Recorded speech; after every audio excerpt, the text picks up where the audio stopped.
Kun raadiyoo Sagalee Walabummaa Oromiyaati.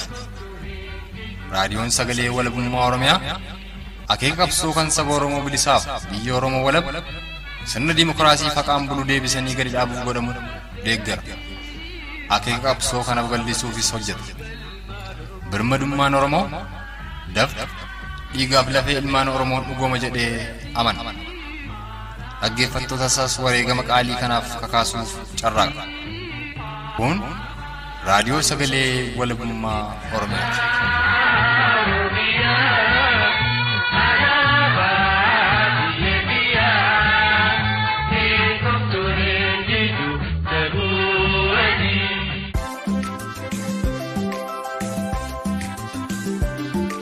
Sagantaa tamsaasa kallattii raadiyoo Sagalee Walabummaa Oromiyaa dilbata waxabajjii bultii 13 bara 2021tiif waan qindeeffanne qabannee dhiyaannee jirra. Turtiin keessan agamaa'ii kurfii keenyaatti nu faana haa ta'uuf kan isaan hawwatu. Ana xiiqii dhugaasaatii dhiyaadha. Uummata Oromoo deebifanii akka kennachiisuu bira tooftaan amma itti deemaa jiru diyaaspooraan Oromoodhaa. Biyya ambaa kanarraa miidiyaatti of dhiibee siyaasaa uummata Oromoo xiinxalu kuni uummata Oromoo keenya tooftaa mootummaatiin agaffamee rakkachaa jiru kana wanta nyaatu dhabee kaleessa qonna dhorkamee beela'aa jiru kana bira dhaabbachuutii qaba. Namni qabsoo keessatti galee maafani dhamaa maaqee koru barbadaa maafan du'aa jechuu otoo hin taane kaayyoo qabanne kana galma ga'uudhaaf namni Oromoo tokko ta'ee ejjennoo isaatii ibsatee qaama garboonfataa kan ofirraa kuffisuudhaaf halkanii guyyaa haa sochoonu. Kaardiin filannoo ilaana dhoksa'anii fidaa jedhanii namarraa guuruu jirani.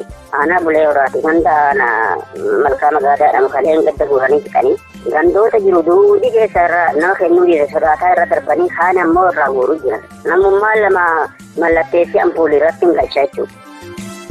Sagaleeleen wal duraa duuba san dhageessifne kun sadan gara kibba Oromiyaa godina Gujii Lixaa, Ona Bulee Oraa, Lixa Oromiyaa, godina Wallagga Ba'aa, Ona Naqamtee fi Giddu-galeessa Oromiyaa Lixa Shaggarra Ona Gindabaratitti bilbiluun haala qabatamaa hawaasni Oromoo onoota sanii mudataa jiran irratti odeessa Oromoota sadii irraa arganne dabalatee furmaata rakkoo yeroo ammaatti Oromoo mudataa jiru irratti marii Oromoota sadeen waliin tolfanne keessaa ijoo dubbii seensaa fudhannee isaan dhageessifneedha. Guutuun isaa sagantaa kana keessatti kan isiniif dhiyaatu ta'a. Odeeffannoo wayitawaa fi qabatamaa argachuuf ammoo fuula Feesbuukii Independent Oromiyaadhaa foloo godhaa. Akkasumas YouTube Independent Oromiyaa Subscribe yoo gootan oggayyuu sagantaalee keenya ni argattu. Dabalataan karaa marsariitii independentoromiyaa.org sagantaalee keenya argatu akka dandeessan isiniif dhaamuu jaallanna. Amma sududumaan gara kibba Oromiyaa godina Gujii Lixaa Ona Bulee Oraatti bilbiluun shira maqaa filannootiin hawaasa Oromoo irratti deemaa jiruuf qabxiilee adda addaa irratti marii Oromticha Ona Bulee Oraa tokko waliin tolfanne isiniif dhiyeessina. Sunis muuziqaa ce'umsaa kana booda eegalaa itti dhiyaadha.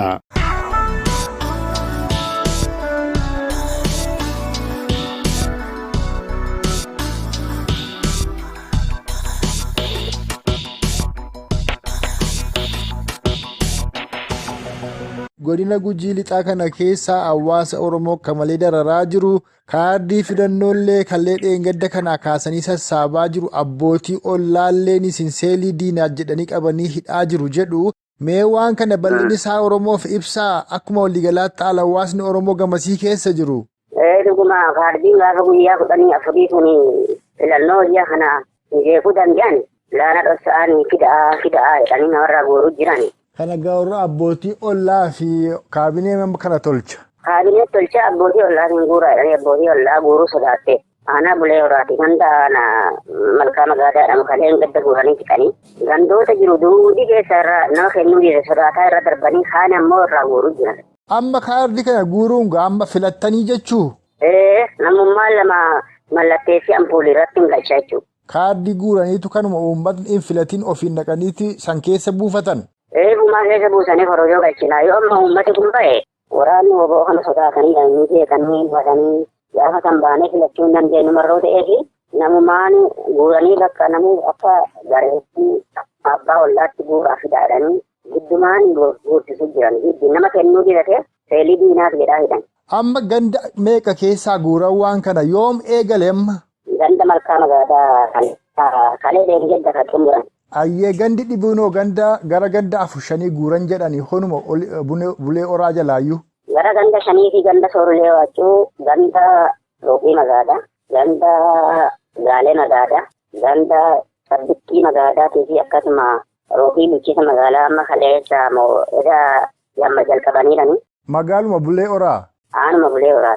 Gara qilleensoo kanallee gandoota bakka aanaa bulee oraa jiru jala jiru hunda hidhaa kennanii dhofadhaatiif eeggannoo guuraa dhofsaa guuraadhanii uummata harkaa guuranii jiran. Amma yeroo isaan kaardii filannoo kana humnaan irraa guuranii maal jechaa jira qotee bulaan Oromoodhaa Gujii amma yeroo ammaatti? Maal jedhati namni dorgomaan tokko jiru dorgomaan kan jiru kalama nama alaa dorgomaa seenuuf ta'ullee mara kaanii hidhanii kaanii ijjeessanii namni jiru bakka kama ampuulii kana warruma daayireetuma kama amma namicha adii jedhanuu kanumatti warruma isaatti waan kana tolchan nama waan kana dubbatee nama an kaardiin kenneedhe laana dhofsaan fuudhanii gomaa dalladoo jedhanii mootora bicha fidanii dhaban kootti yaadanii fuudhanii lafa geessanii akka durii ganda keessa leessisanii gara aanaa bulee horaa keessaa hidhaa jiran. Gandi galaanaa attam jira galaana naannoo sanitti yeroo baay'ee lollilleen woboo waliin ni geggeeffamaa hawaasni naannoo sanaallee akka malee miidhamaa ture hona galaanaadhaa waan quba qabdan qabdulaa? Gara galaanaa kan quban qabu gara aanuma bulee horaa ganda garba annoo jedhamu ammallee ganda gurraachoo jedhamu akka malee uummata bikaa uummata daraaru jiran warri humna addaa Oromiyaa jedhan kun. Poolisii humna addaa Oromiyaa jedhanii baanan sanii kan uummata dararu? Akka malee gara jameennaan naannoo gurraachoo ganda gurraachoo jedhamullee akka malee nama bikaa akka malee nama bakka dararaa hamaa nama gaggeessaa jiran. Amma akka waliigalaatti rakkoo hamtuutu guutuu Oromiyaa mudataa jira nama manaa fuudhaniitu ajjeesu mana hidhaa fuudhanii ajjeesu qabeenya ni saamu akkuma godina Gujii ba'aaf lixaa keessatti tolchaa turan mana namaa hin gubanii ka godina Gujii kana hadda godhu yoo jiraate qarcaa keessatti haadha Oromoo tokko manaa walitti gubanii reeffallee haa ta'uti kana hunda jalaa ba'uuf silaa Oromoon maal ta'uu qabdii jettu maal dhaamtu Oromoo? Ani wani dhaamuu malee silaa namichi kun akka afaan mi'aayee dhufe. Afaanuma mi'aayee nama deemuu jira malee namni kun Oromoo kan ta'in hojiin hubataniirani. Hubatani malee yoo amma dubbiifillee baay'ee qambara afaan qawweetiin nama deemanii afaan kee baqaffatte afaan namaa duudii bakka waan dhiriin qabanii bakka karaa dubbatanii jiru nama bitanii nama jala naqaniirani. Nami akka isaaniin feene isaanuu argaa jiranii dirqamaan amma kan kalee gaddaa fi bilisummaa Oromoo naannoo ganda dooyaa dogoo ganda dukkisaa seenanii turani. Seenanii isinii kaardii kana yoo fudhattan eenyuun bultan jennaan nuti lubbumatti afaanuma qawweetiin nuti gaasisan malee abbaan keenya isinumaan bullaa jedhanii dhaadannoo guddoo halkan kalee adeemsisaa bulanii. Uummati gaa? Uummanni yooti abbaan biyyaa keenya isinii adda bilisummaa Oromootiin bullaa agaarraatti adoo nama saamtamteeti nama qawwee qabu nama saamaan nama saamee waan ta'e nama godhuu danda'a. Aduma qawwee harkaa gaddanuu beelaa bishaan dhabaa ra'a keessanuu jettanii yaatanii. Garaan keessanii lambeessan isin jibbineetii mutin amma isinle keessee garaan kenna isinillee dhabbuudha sayikoon keessan dhabbuun danda'an isiniin bullaa jedhee uummanni itti dhaadataatu. Amma yeroo ganda sana akkasittiin waraanni bilisummaa Oromoo boon seenee uummatni walitti ba'ee dhaadatu warri sun isaan seenuu hin beekammoo lafa waraanni bilisummaa Oromoo ga'e ni dheeta warri? Hin dheetan caataan hin baqatee dhata. Hayyeegaa isinillee nama waa'ee impaayeraa dubbattanii turtanii impaayerri Itoophiyaa kun ammoo afaan qawween ijaaramte afaan qawween maleellee diigamtu ammoo waa'ee Itoophiyaa dimokiraatessuullee namoonni haasaa turan jiranii ammoo warri haasa'anii warri kaan bara dheeraa dura du'anii warri kaan maneedhaa kee gidirfamaa jiranii warri kaan burjaaja'anii jiranii dogoggorrii fi irraa gorri akkasii deebii akka hin dhufneefi Oromoon maaliif qabsaa rakkoo Oromoo maaltu furaa? Yoo Itoophiyaan dimokiraateef moo yoo Oromiyaan wala boomteedha akka jedhu irratti yaada keessan kadhumaanuu qoodaati har'aaf marii keenya ni obbaafna. Furmaati jiru.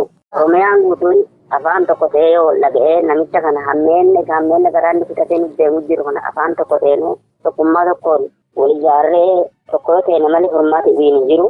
Kaaniin ammallee dubbiin jiru waraanuma kana jabeessannee nama keenya jabeessannee waan qannuun isa jabeessinee. Mana fe'anii hidhamu uummatii mana fe'anii mana hidhamaa mana deemu uummatii ga'anii garaa kutatanii impaayerri kun akanurraa ka'u kaan jalaa waaqa kadhataa jira amma uummanni mana amantaalleetti waaqa kadhataa jiran waaquma kadhataa hundi waaqaan jalatti waraana keenya dhuunfataa magula yaani.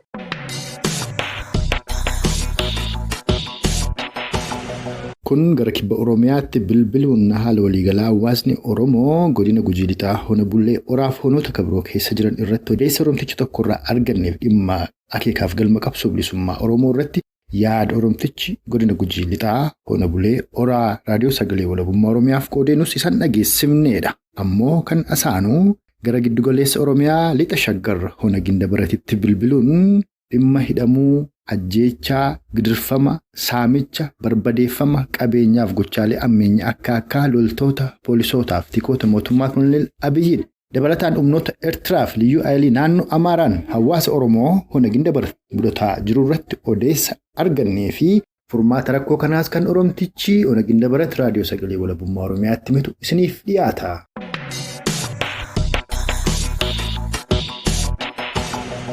Ona Gindabarat keessa rakkoo namaa jiru rakkoo baay'ee ulfaataa hawaasa naannoo sana baay'ee yaaddessa kan jirudha. Keessa irratti du'aa jira, qabeenya isaa barbadaa jira, ari'atamee maatiin isaa jiruuf jireenya inni qabu hundumtuu yeroo ammaa kana qisaasa'insa hamaa keessa galee jira. Akka fakkeenyaatti yoon isin kaasu obbo Zawudee Abbabee kan jedhamu gamoo sadarkaa lammaffaa fi mana jireenyaa inni of keessaa qabu yeroo ammaa kana gubanii barbadeessanii hojii ala godhaniiru. Kan obbo Abbabee gamoon kun kan inni gubatee barbadaa'e godina Shawaa Lixaa Ona Gindabarat magaalaa kam keessatti? Magaalaa Abuunaa Qalaatee. Yoomi kun kan raawwate kan kana godhu immoo raayyaa ittisa biyyaa jedhan kana immoo poolisiidha moo humnoota naannoo Amaaraa liyyuu ayilii naannoo Amaaraati moo waraana Eertiraati? Qaamni kun hundumtuu akka Ona Gindabaratiif Abuunaa Gindabarat keessa jirantu dubbatamaaf kana kaasaa.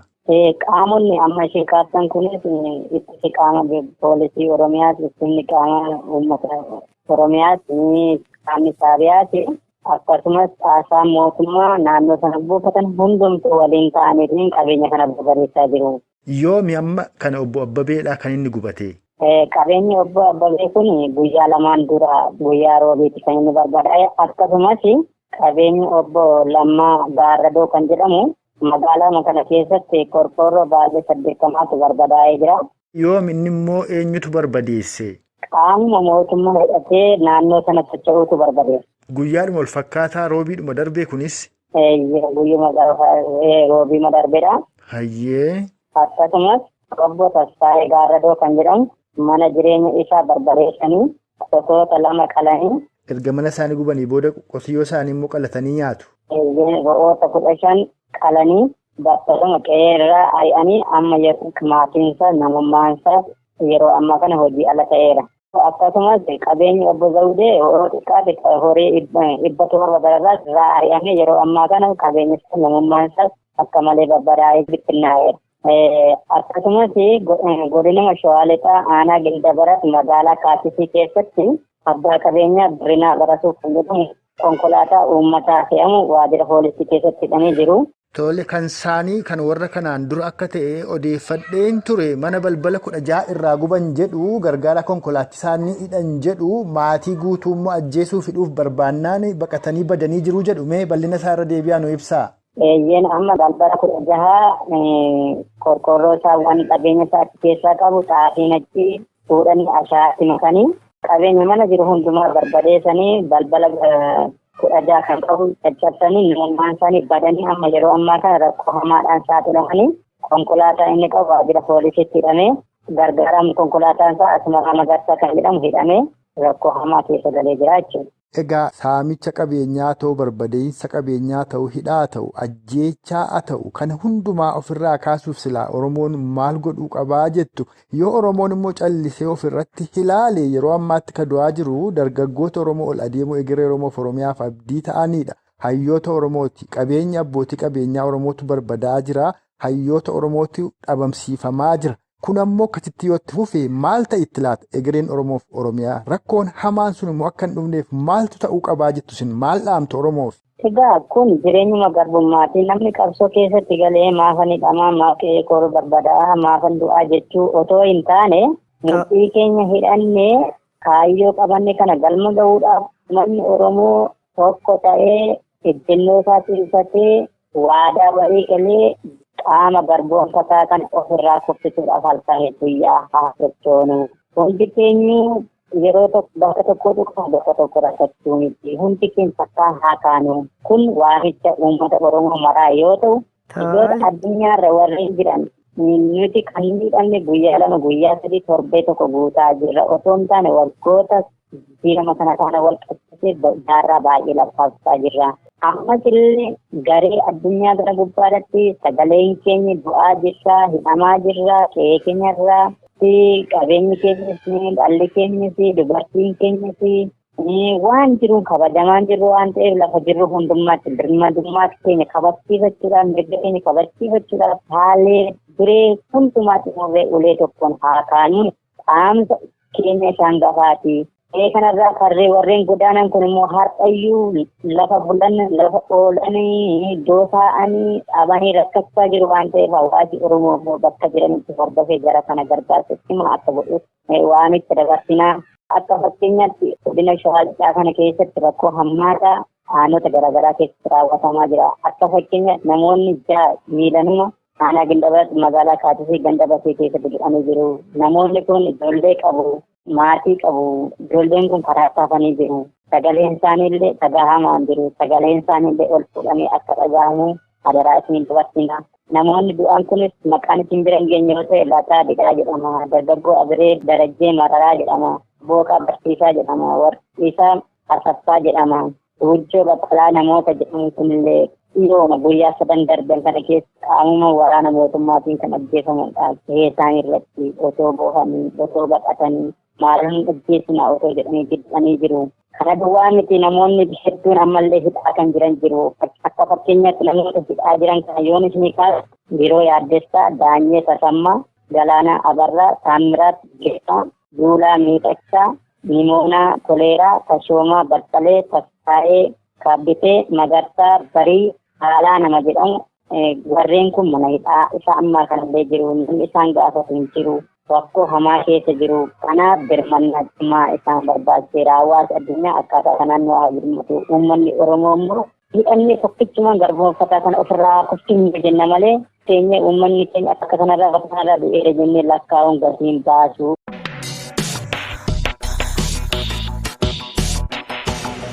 Kan amma dhageessan kun gara Giddu-gala Oromiyaa Lixaa Shaggar Ona Gindabaratitti bilbiluun dhimma ajjeechaa, gidirfama, barbadeeffama qabeenyaa, saamicha, hidhaa fi haala hawaasni Oromoo gamasii akka waliigalaatti keessa jiru irratti yaada Oromticha godina Shawaa Lixaa Ona Gindabaratirraa arganneef furmaata rakkoo sanii irrattis yaada Oromtichi kun nuuf qoode kan isiniif dhiyeessinedha. Maa'ii irratti gara Lixa Oromiyaa godina Wallagga Ba'aa Ona Naqamteetti bilbiluun ajjeechaa guyyoottan 3 kana magaalaa Naqamtee keessatti Barattuu Yuunvarsitii tokko irratti loltoonni koloneel Abiyyi ta'e jedhanii konkolaataan raawwataniif haala waliigalaa hawaasni Oromoo keessa jiru dhimma galmaaf akeeka qabsoo bilisummaa Oromoo irratti dabalataanis dhimma hidhaa ajjeechaaf gidirfama hawaasa Oromoo akka guutuu Oromiyaatti mudataa jiru irratti yaada miseensa qeerroo bilisummaa Oromoo Lixa Oromiyaa Ona Naqamtee irraa arganneetu isiniif dhiyaata. Sunis muuziqaa ce'umsaa kana booda eegala ammas turtiin keessan haga maayii kurfii keenyaatti nufaanaa ta'uun afeerraa keenya.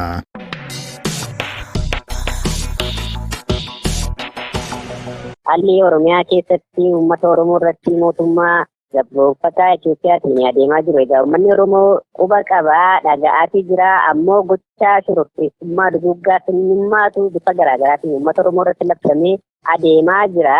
Egaa gochi kun waraanatu uummata Oromoo irratti labsamee jira. Waraana hanga meeshaa dhokaasuurraa qalbii uummataa naaffisuu dinagdeedhaan uummata Oromoo laamsheessuutu uummata Oromoo irratti adeemaa jira. Kudhunduu waraana mootummaan Itoophiyaa uummata Oromoo tooftaa garaagaraatiin loojistikii adda addaatiin jilbeenfachiisuudhaaf baafatee uummata Oromoo irratti lola banee jirudha jechuudha. Egaa uummanni Oromoo quba akka qabu waraana guddaatu lolatti gaggeeffamaadha. Guutummaa golee Oromiyaa keessatti waraana bilisummaa Oromoo fi mootummaa Itoophiyaatu wal waraanaa jira. Waraana bilisummaa Oromoo fi mootummaa Eertiraatu wal waraanaa jira. Kana keessatti uummanni Oromoo wareegama gurguddaatti kaffalaa jira. Waxabajjii 11 2021 magaalaa Naqamtee keessatti Barattuu Yuunvarsitii Riifti Vaalii kan taate Caaltuu Taakkee kan jedhamtu waraanni mootummaa magaalaa walakkaa keessatti Yuunvarsitii Niw Jenereeshinii fuula duratti konkolaataadhaan erga rukutanii ajjeesanii booda reeffa mucayyoo kanaa lafaa hin kaasne. Wanni nama ajaa'ibu magaalaa Gindii ganda Soodduu bakka jedhamutti nama maqaan isaa ammaaf adda hin baafanne erga qabanii sokkanii booda ganduma baadiyyaa Soodduu Gajjallaatti fidanii nama kana guyyaa kaleessaa ajjeesanii fi gatanii sokkanii maal jechuuf jedhanii gochaan ajjeechaa fi hidhaa ilmaan Oromoo irratti adeemaa jiru. Miidiyaan Oromoo bira ga'ee gabaasaatii iyyuu hin jiru. Hanga irraa quba qabu qofa gabaasaa jira. Miidiyaaleen Oromoodha. Ilmaan Oromoo hedduun ajjeefamaa jiru. Ajjeefamuun illee kanuma jiru. Garuu ilmi Oromoo dargaggeessi Oromoo hedduun awwaalcha dhabuurra jira. Ajjeefamee bineensatti nyaataa jira. Karaa irratti gatamee adeemamaatu jira erga ajjeefamee booda. Gocha akkanaatu uummata Oromoo irratti bakka tokko qofaa osoo hin ta'in golee Oromiyaa guutummaa irratti uummata Oromoo irratti raawwatamaa jira. Kaleessa dheengadda wanni Oromiyaa gara lixaa Wallaggaa Arfan keessatti raawwatamaa ture. Kaleessa dheengadda barroottan darban wanni Gujii fi Boorana keessatti raawwatamaa ture. Amma golee Oromiyaa qofa dhuunfatee giddugaleessa Oromiyaa Shawaa lixaa Shawaa kibba lixaa gara Shawaa ba'aa guutummaa Oromiyaa keessatti uummanni Oromoo duguugamaatti jira. Sababni isaa waraana bilisummaa Oromoo hin jirtu.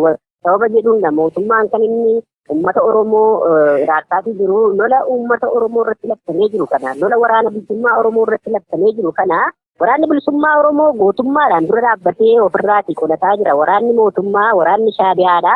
Bakka waraanni bilisummaa Oromoo jirutti dhiyaachaatii hin jiranii haa ta'uutii yeroo rukutamaniitii gara magaalaatti deebi'anii yeroo rukutamanii hawaasa keessatti ol deebi'anii hawaasa nagaa yakka kamirraayyuu walabaa ta'e hawaasa nagaa siyaasaa kamirraayyuu walaba ta'e hawaasa siyaasaa maal akka ta'e hin beekne uummata keenya baadiyyaa fi magaalaa duguugaatii jiru. Ajjeefamuun kanuma jiru ilma Oromoo awwaalcha dhowwachaatii jiru. Ajjeesanii karaa irratti erga gatanii booda dhalli Oromoo karaarraa reeffisaa kaafamee akka inni hin awwaalamne godhaa jiru. Dhugumatti miidiyaaleen Oromoodhaa biyya alaarraa tamsaasaa jiran intarneetiidhaan isaa ta'u tamsaasa saatalaayitiidhaan gocha Oromoo irratti raawwatamaa jiru kana parsantii 15 quba hin qabani. Gocha uummata Oromoo irratti raawwatamaa jiru ukkaanfamee kan irratti raawwatamaa jirudha. Balaa gurguddaatu uummata Oromoo irratti adeemaa jira. Egaa aga irraa danda'amu gabaafamaatu jira. Garuu rakkoon uummata Oromoo irra gahaa jiru kan miidiyaaleen Oromoo gabaasaa jiraniin oli.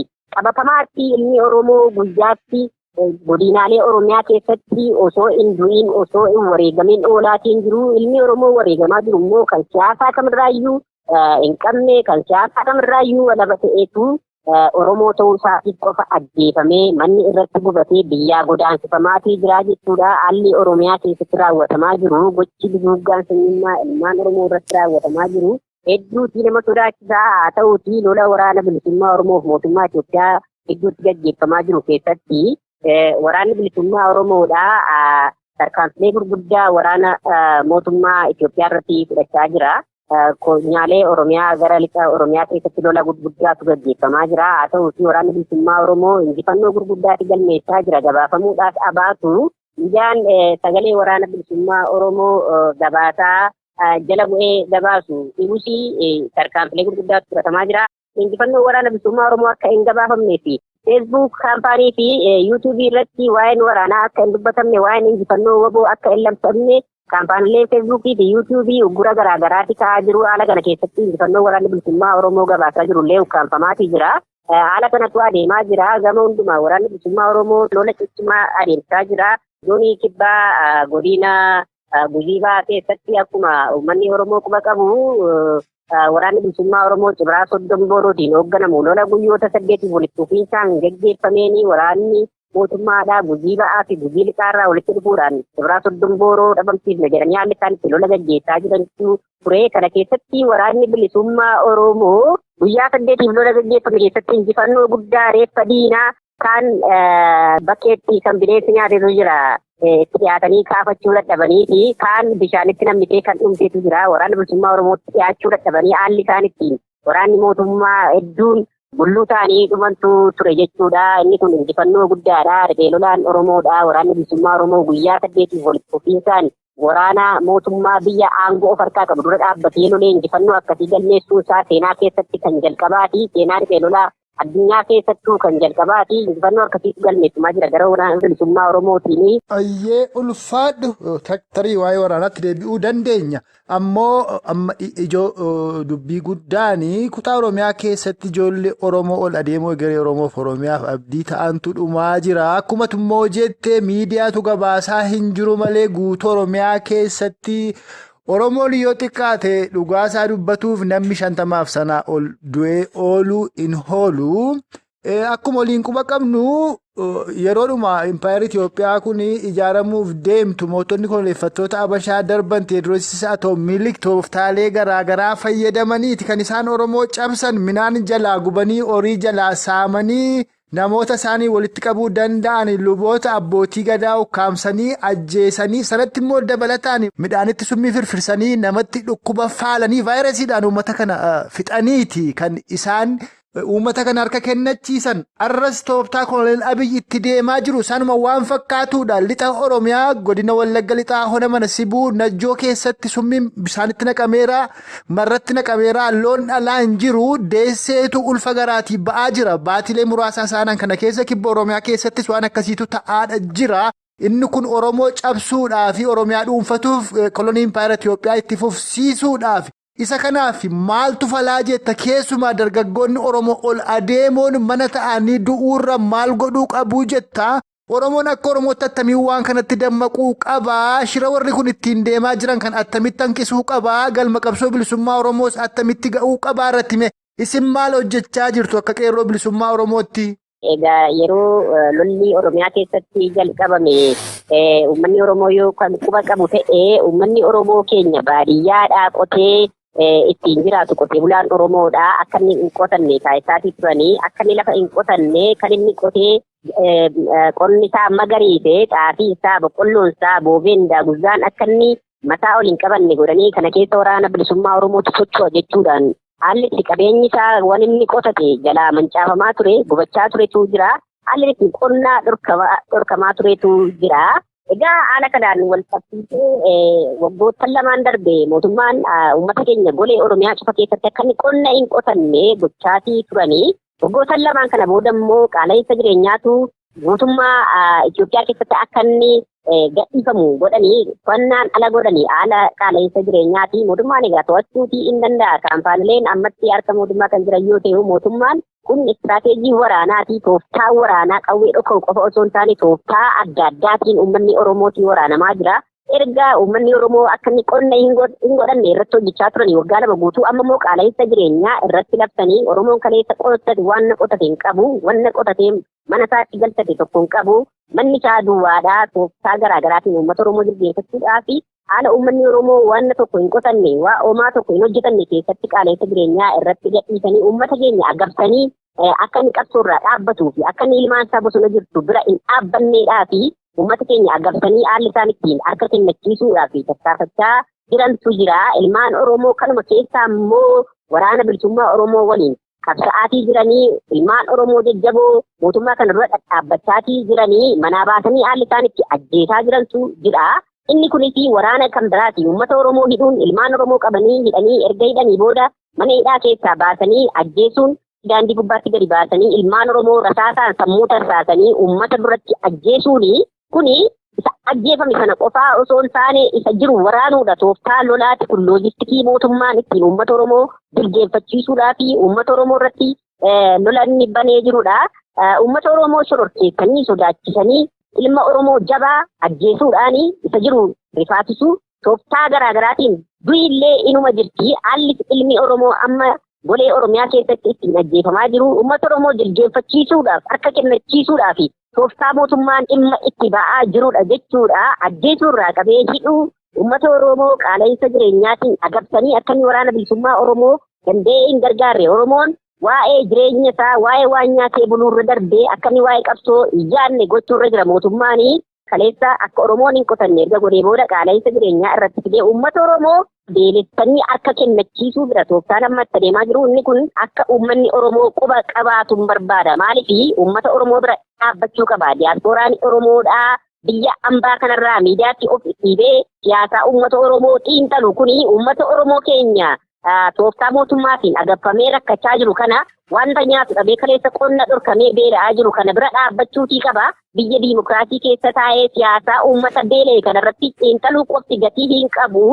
Maallaqa isaatiin, ikoonoomii isaatiin uummata kana bira dhaabbachuu qaba. Waraanaa kana jabeessuu qaba. Waraana bilisummaa Oromoodhaa roorroo kana uummata Oromoo irraa kaasuudhaaf qabsaa'uu qaba. Yoo kana hin taane uummanni Oromoo haala ulfaataa kana keessa jira. Mana hidhaatii baafamee ajjeefamaa jira. Haadha isaa jalatti ajjeefamaa jira. Manatti ajjeefamaa jira. Maatii qabsaa'otaa hedduutu hidhamee jira. Oromoon egaa kana keessaa ba'uudhaa fi mana taa'anii du'uun gatii tokko iyyuu hin qabu. Ilmi Oromoo kamiyyuu yuunivarsiitii ba'ee haalli ittiin hojii dhabee joon jedhee araadaan qabamee haala ittiin rakkoo hamaa keessa jirutu jira. Inni kun furmaata hin ta'u. Ilmi Oromoodha. Rakkoo hamaa kana keessaa ba'uudhaa fi mana taa'ee du'uu keessaa ba'uudhaa fi gabrummaa bo'uu uummata Oromoo gadi cabse kana uummata isaarraa kaasuudhaa fi hidhatee loluutu irra jiraataa. Waraana bilisummaa Oromootti makamee tooftaa garaagaraatiin magaalaa irratti bobba'uudhaan bosona keessatti seenuudhaan diina uummata isaa gabroomsee jiru kana loluutu irra jiraata.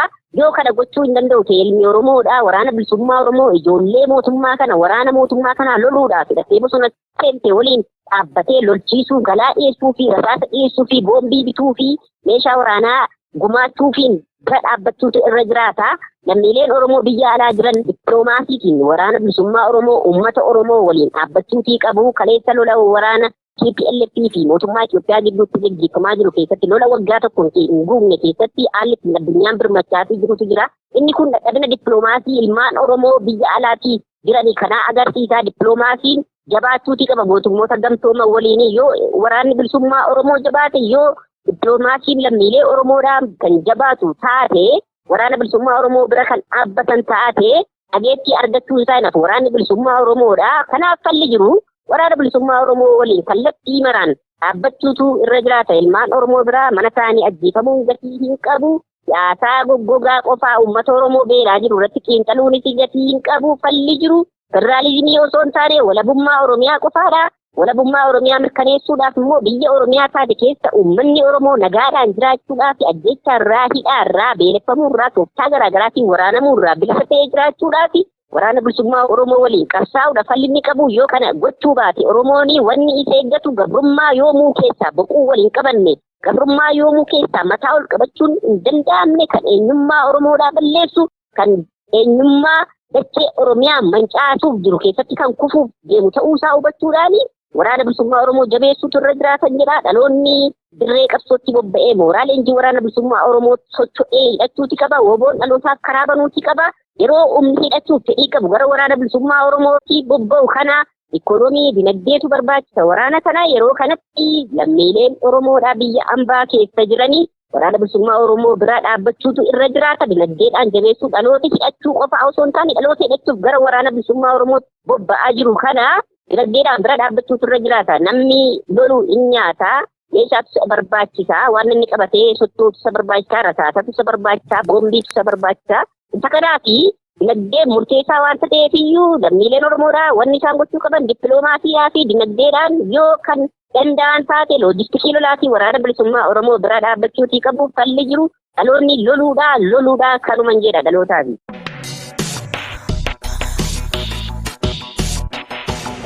Kan maa'essa irratti san dhageessifne gara lixa Oromiyaa godina Wallagga Bahaa Ona Naqamteetti bilbiluun dhimma ajjeechaasuu kanneessaa tibbana Barattuu Yuunvarsitii Yuunvarsitii Riifti Vaalii irratti loltoota Koloneel Abiyyiin raawwatee fi haala waliigalaa hawaasni Oromoo gamasii mudataa jiru. Akka guutuu Oromiyaatti ammoo rakkoo Oromoof Oromiyaa mudataa jirutti furmaata maa'ii godhuuf maaltu falaa irratti yaada miseensi qeerroo bilisummaa Oromoo Ona Naqamtee nuuf qoodee fi dhimma akeekaaf galma qabsoo bilisummaa Oromoo irrattis ammoo akeekiif galmi qabsoo bilisummaa Oromoo walabummaa Oromiyaa mirkaneessuu bilisummaa Oromoo dhugoomsuuf mootummaa birmaduu Oromoof Oromiyaa dhaabbatu akka ta'es miseensi qeerroo bilisummaa Oromoo Ona Naqamtee kun dubbateera. Oromoonni Giddu-galeessa Oromiyaa lixa Shaggar Ona Gindabaratii fi kibba Oromiyaa Ona Bulee Oraarraa odeeffannesse galmi qabsoo bilisummaa Oromoo Oromiyaa walaboomsuu Oromoo bilisoomsuuf mootummaa birmaduu Oromoof Oromiyaadhaa gadi dhaabuu akka ta'e jabeessanii dubbatanii jiru. Nus isuma kana jabeessina sagantaa keenya guyyaa irraa sarmarratti obbaafneerra. Isin dhaggeeffattoonni keenyas turtii qaataa ilaa ammaatti ammoo nu faana qabattaniif horaa bulaa isaniin jecha hanga sagantaa keenya yeroo taanuu walitti deebinutti huumaan nama borii nu tolchinna.